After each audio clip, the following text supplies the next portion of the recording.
जैसे आँख में दृष्टि दोष होते हैं और आँख में दृष्टि दोष दो प्रकार के, ठीक वैसे ही दो प्रकार के जीवन में भी दो दृष्टि दोष होते हैं और जीवन में दो प्रकार की धारणाएं होती हैं। हम जीवन में दो प्रकार की धारणाएं बनाते हैं। पहली धारणा बहुत दूर दूर की, बहुत ऊंची से ऊंची, बहुत उच्च से उच्च। पहली धारणा का शिखर तो इतना उच्च होता है कि पूछो मत।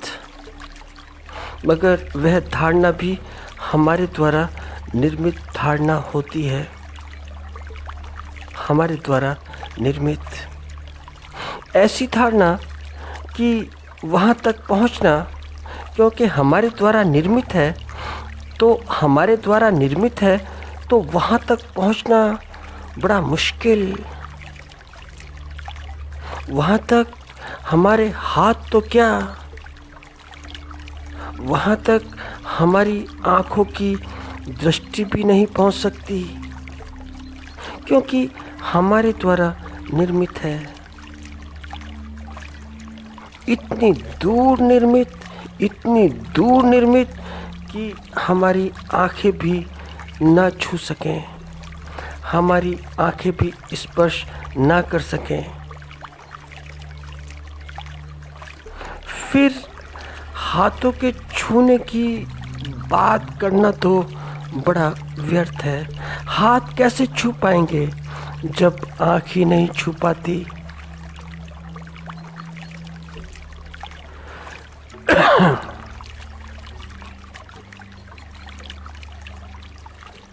तो कोई नाम लेना तो उचित नहीं रहेगा कि कोई नाम लिया जाए किसी के संदर्भ में। दुनिया में जितने भी प्रज्ञावान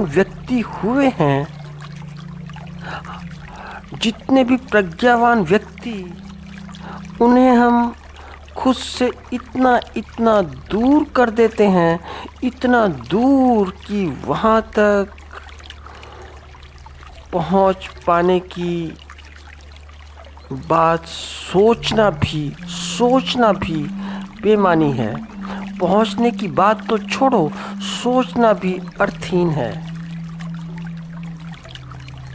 जबकि उनकी शिक्षाएं, उनके उपदेश, उनकी देशना बड़ी सरल है, बड़ी सरल।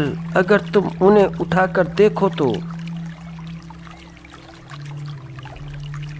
और फिर एक बात तो बोलो, क्या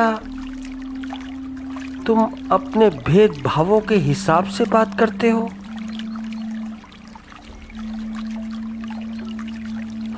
अस्तित्व तो किसी भी शरीर के साथ में कोई भेद नहीं करता, जैसा कि सूरज नहीं करता, जैसे कि हवा नहीं करती। प्रकृति कहाँ भेद करती है, कैसे भेद करती है? तो अस्तित्व जितना पहले हो चुके शरीरों में था, उतना ही आज के शरीरों में भी, उतना ही आगे आने वाले शरीरों में भी रहेगा। तुम परिभाषित करो समय को अपने हिसाब से कि भूतकाल का कौन सा शरीर और वर्तमान का कौन सा और भविष्य में आने वाला कौन सा, मगर अस्तित्व इसका भेद बिल्कुल नहीं करता। अस्तित्व की दृष्टि में समभाव है।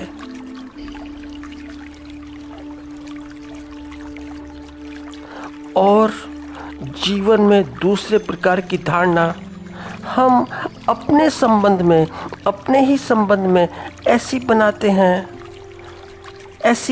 बनाते हैं कि जिससे कि हमारे जीवन के सारे रास्ते रुक जाते हैं, अवरुद्ध हो जाते हैं, फिर कोई उपाय रह नहीं जाता। कहना चाहिए कि सारे रास्ते बंद हो गए।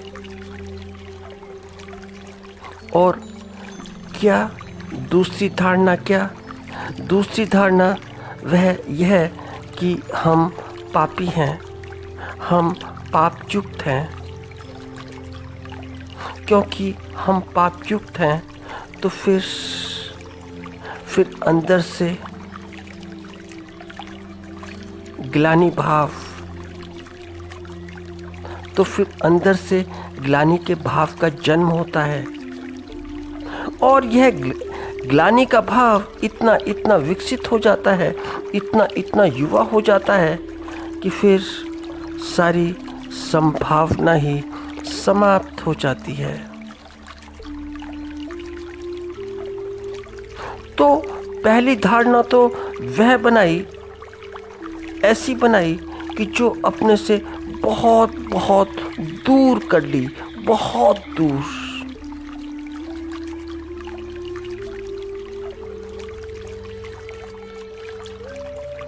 जैसे कि अपने प्राण ही दूर समझ लिए, बड़े बड़े दूर, आसमानों के पार, जबकि तुम्हारे प्राण तुम्हारे ही शरीर में हैं। फिर तुम ऐसी बात करो कि हम अपने प्राणों से मृत्यु के बाद मिलेंगे। तो क्या मृत्यु के बाद मिलोगे? भला प्राणों से अधिक निकट से निकट और कौन हो सकता है? कौन सी वस्तु प्राणों से अत्यधिक निकट हो सकती है? मगर दूर दूर हो गए प्राण। और दूसरी धारणा कि मैं तो पापी, महापापी, महाअज्ञानी। अरे भाई, ये तो बताओ, ये बात तो बताओ कि अज्ञानी क्यों, पापी क्यों? तो पापी इसलिए कि मैं वासनाग्रस्त हूँ, मैं लोभग्रस्त हूँ, मैं मोहग्रस्त हूँ, मैं। तो कोई बात नहीं, लोभग्रस्त हो तो कोई बात नहीं, वासनाग्रस्त हो तो कोई बात नहीं। फिर कोई कमल ऐसा बताओ, कोई ऐसा कमल बताओ जो बाग में खिलता हो। कोई ऐसा कमल बताओ कि जो बगीचे में खिलता हो या किसी उपवन में खिलता हो। तो कमल खिलेगा और कमल मिलेगा। तो कहाँ मिलेगा? कहाँ कमल खिलेगा? कहाँ मिलेगा? कीचड़ में ही मिलेगा।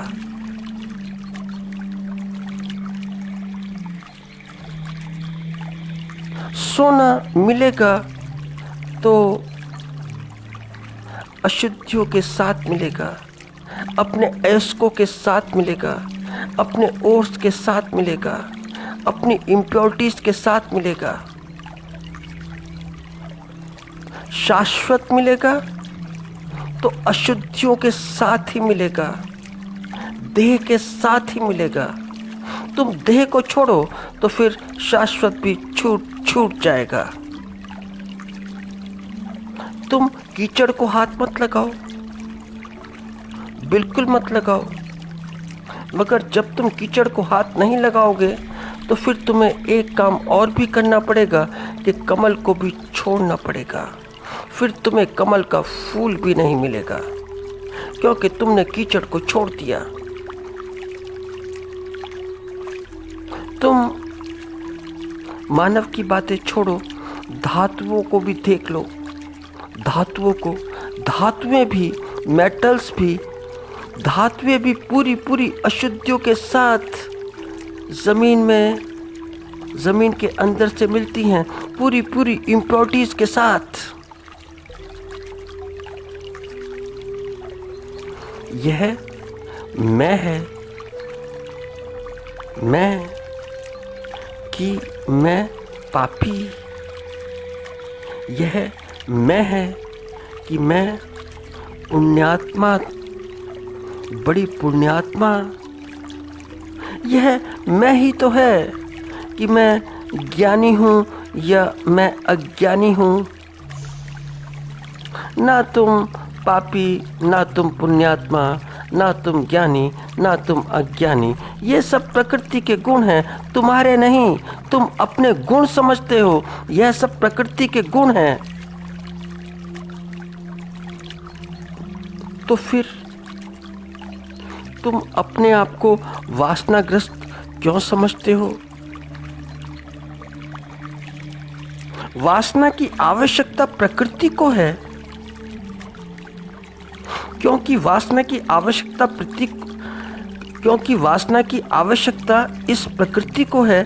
तो ही तो हर शरीर में वासना है। इस जगत का कोई ऐसा शरीर बताओ कि जिसमें वासना ना हो। कौन सा दुनिया में ऐसा शरीर है कि जिसमें वासना ना हो? प्रकृति का स्वभाव है वासना, यह तुम्हारा नहीं।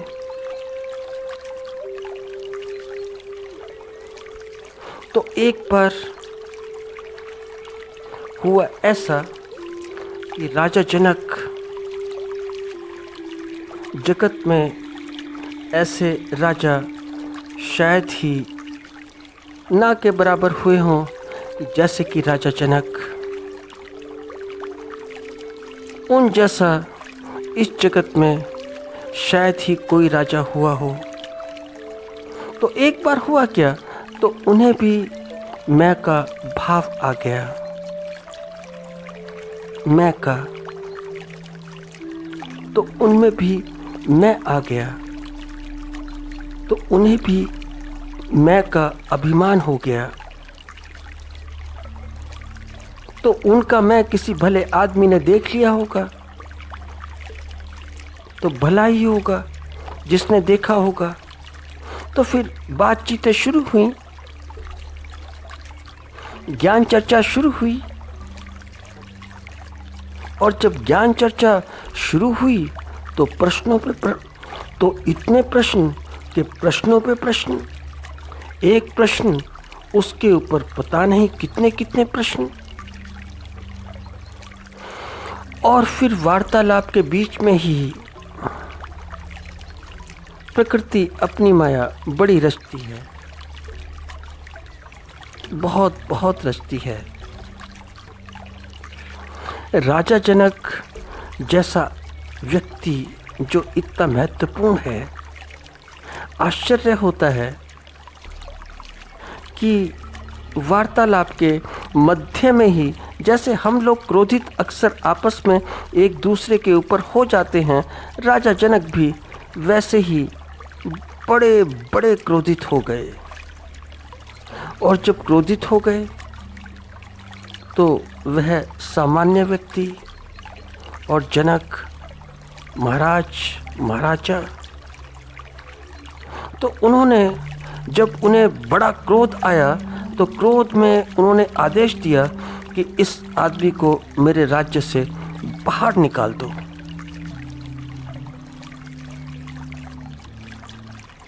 तो कोई साधारण आदमी जो हमें साधारण लगता है, वह कोई ऋषि होता है या कोई मुनि होता है। तो वह व्यक्ति बोला, सिर्फ इतना ही बोला कि राजन, अपने राज्य की सीमाएं तो बता दो, अपने राज्य की सीमाएं तो बोल दो, मैं खुद ही चला जाऊंगा, मगर जरा सोच कर बोलना। बाहर के राज्य की, बाहर का जो तुम्हारा राज्य है उसकी सीमा भी, और जो तुम्हारे अंदर का राज्य है उस राज्य की सीमा भी। और ध्यान रखना कि जो अंदर का राजा बोलता है कि मैं सीमाएं छोड़कर बाहर चला जाऊं, जो राजा मुझे अपनी सीमाएं छोड़ने का आदेश दे रहा है, उसकी भी सुनना।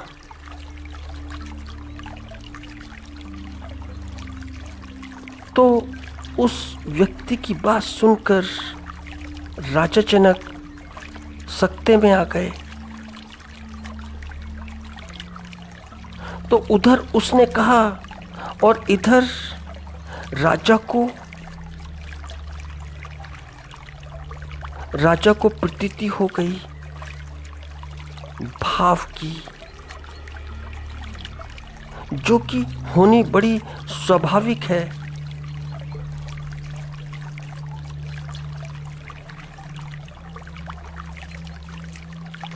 देह है, शरीर है, तो प्रकृति के गुण भी होंगे देह में, शरीर में, होने दो, होंगे ही। इस संसार की कौन सी ऐसी शरीर की रचना है कि जिस शरीर पर प्रकृति का अधिकार ना हो? फिर वह मेरा शरीर हो या तुम्हारा हो, वह किसी का भी शरीर क्यों ना हो, यहाँ पर ना कुछ तेरा ना कुछ मेरा, सब कुछ उसी का है, उसी का, सब कुछ उसी का।